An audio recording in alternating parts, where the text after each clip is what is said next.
آپ کا سلسلہ جو ہے شیخ ابوالحسن شاذلی رحمۃ اللہ علیہ کے سلسلے میں بڑے بزرگ ہیں. وہ بزرگ جو درود تاج کے صاحب مصنف ہیں، دلائل و خیرات کے صاحب تصنیف ہیں، شیخ سلیمان جزولی رحمۃ اللہ علیہ، وہ بھی انہیں کے سلسلے سے ہیں. قصیدہ بردہ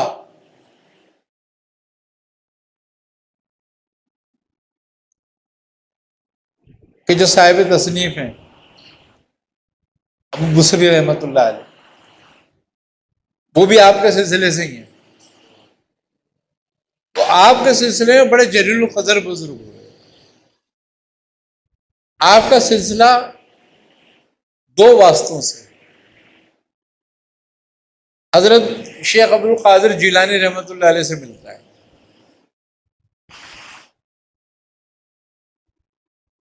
آپ کے پیر و مرشد جو ہیں وہ حضرت عبد السلام ابن مشیش ہیں، اور ان کے پیر و مرشد جو تھے وہ شیخ ابو المدین مغربی رحمۃ اللہ علیہ تھے. اور ابو المدین مغربی رحمۃ اللہ علیہ کے پیر و مرشد جو ہیں وہ حضرت شیخ عبد القادر جیلانی ہیں. تو ان دو واسطوں درمیان میں ہے.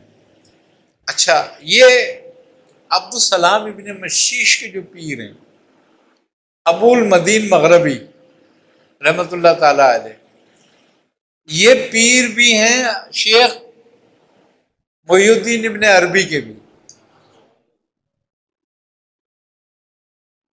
تو شیخ عبد السلام ابن مشیش اور ابن عربی آپس میں پیر بھائی بھی ہیں.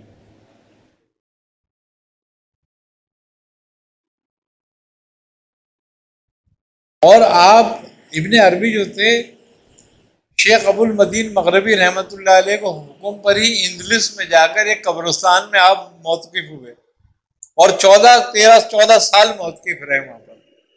پھر وہاں سے حکم ہوا تھا مکے جانے کا آپ کو، جہاں آپ نے جا کر فتوحات مکی لکھی ہیں. تو حضرت شیخ ابوالحسن شاذلی رحمۃ اللہ علیہ کا جو سلسلہ ہے، اور آپ خود بھی اسی طریقے سے جیسے کہ مشرق میں شیخ عبد القادر جیلانی رحمۃ اللہ علیہ جس طرح مانتے ہیں لوگ ان کو غوث اعظم، اسی طریقے سے اہل مغرب شیخ ابوالحسن شاذلی کو مانتے ہیں غوث اعظم. آپ ان کو غوث عالم کہتے ہیں، اور بڑے القابات ہیں آپ کے بھی، بڑے فضیلت والے بزرگ ہیں.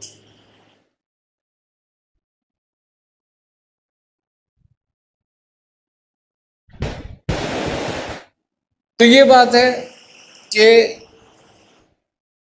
شیخ شاہ ولی اللہ محدث دہلوی لکھتے ہیں کہ میں نے جب حزب البحر کا مطالعہ کیا، پڑھی حزب البحر،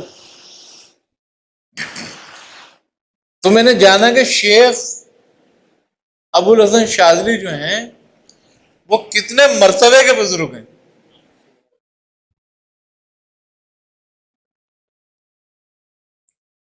آپ اپنے آپ کو فخر سے شاذلی فرمایا کرتے تھے کہ میں شاذلی ہوں، ورنہ حضرت شاہ ولی اللہ محدث دہلوی رحمۃ اللہ علیہ کو کسی اور کی شناخت کی ضرورت نہیں ہے.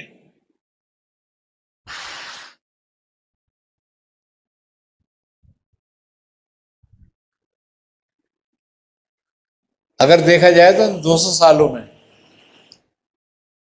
شاہ ولی اللہ جیسا کوئی بزرگ نہیں گزرا، نہ کوئی ایسا عالم گزرا،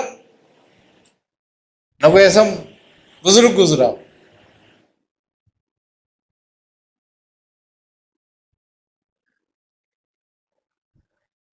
بڑے کمال کے بزرگ تھے آپ، مجدد. اور یہ نہیں کہ تمہارے میرے کہنے پہ مجدد تھے،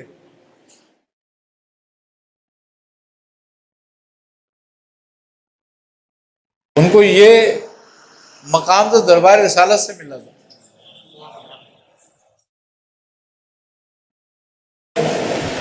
اور بزرگوں کی نسبت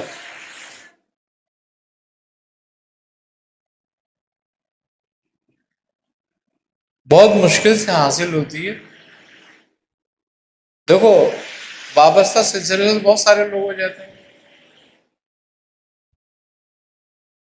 لیکن نسبت یقین کے ساتھ حاصل ہوتی ہے، کسی کا ہاتھ پکڑنے سے نہیں ہوتی. جب تک دل سے دل نہیں مل جاتا، روح سے روح نہیں مل جاتی، نسبت نہیں ملتی.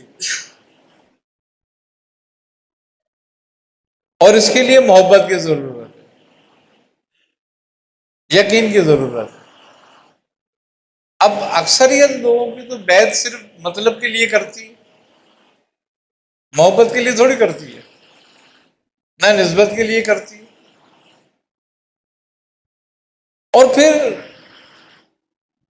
ایک بات ہے، یہ حزب البحر بڑا عرفہ کلام ہے اگر دیکھا جائے تو، کیونکہ اس میں انبیاء علیہ السلام کی دعائیں بھی ہیں اور قرآن کی بڑی کمال کی آیات بھی ہیں.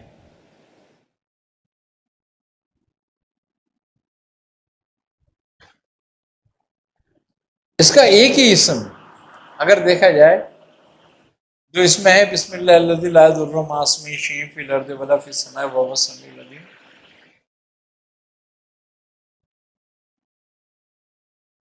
اس کے بارے میں یہ ہے کہ اس کا پڑھنے والے پہ جادو، سحر، زہر اثر نہیں کرتا. حدیث میں ہے کہ اس کو 3 دفعہ صبح 3 دفعہ شام پڑھ لیا جائے تو ہر آفات اور بلا سے محفوظ ہو جاتا ہے.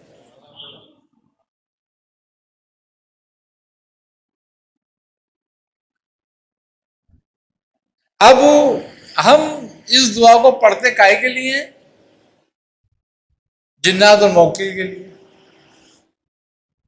تو کیسی بات ہو گئی ہے، یعنی کہ نہایت ہی اگر دیکھا جائے تو یہ گری بات ہے کہ وہ کلام جس سے خالق مل سکتا ہے، اس کلام سے مخلوق کو ڈھونڈ رہے ہو.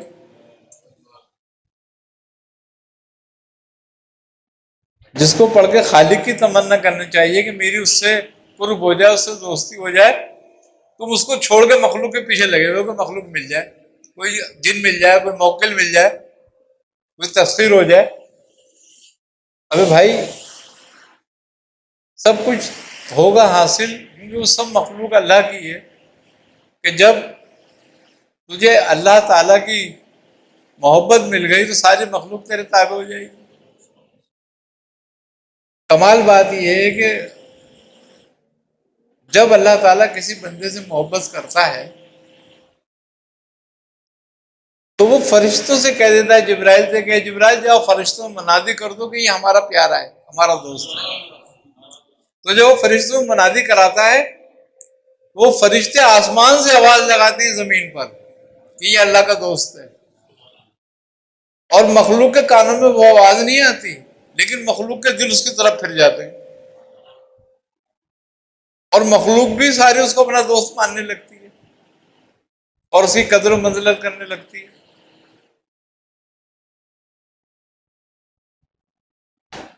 تو یہ برکت والی بات ہے یا وہ بات ہے؟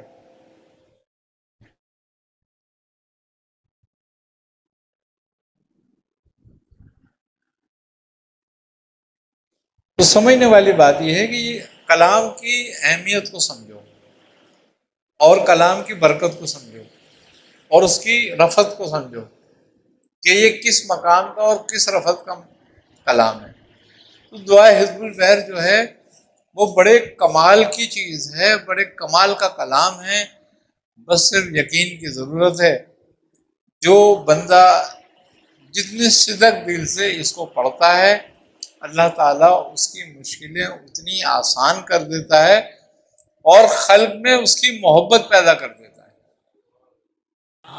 سلوک کر دو آسان شاہ عارف، اس راہ گزر کے تم ہو سلطان شاہ عارف. راہ سلوک کر دو آسان شاہ عارف، اس راہ گزر کے تم ہو سلطان شاہ عارف.